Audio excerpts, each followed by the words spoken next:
I married a single mom.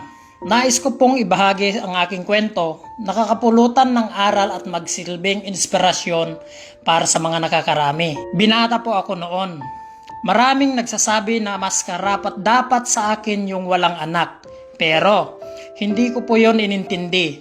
Mas importante po sa akin yung nararamdaman ko at yung pagmamahal ko sa kanilang mag-ina. Siya po si Elia, ang aking asawa ngayon. Siya yung babaeng pinakasalan ko.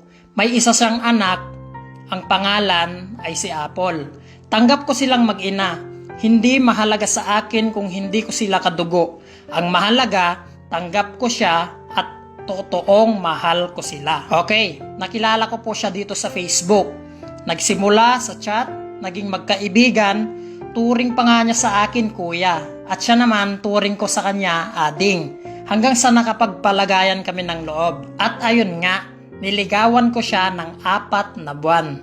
Hindi niya daw ako sasagutin hanggat hindi ko pa nakikilala ang buong pamilya niya, lalo na ang anak niya. Okay, hirap siyang ligawan kasi ang tingin niya sa mga lalaki that time is puro manloloko. Siyempre, hindi tayo sumuko hanggang sa nakuha ko ang matamis niyang oo. At yun nga, ipinakilala ko siya sa magulang ko at tanggap siya ng buong buo. Okay, walang halong panghuhusga. And then, nag-decide kaming magsama para makilala lalo ang ugali namin sa isa't isa. At proud na proud akong sabihin mula sa pagiging magkasintahan hanggang sa nagsama kami at ngayon ganap ng kasal na. Nais kong sabihin sa inyo, pag nagmahal tayo, matuto tayong tumanggap kung ano at kung sino siya.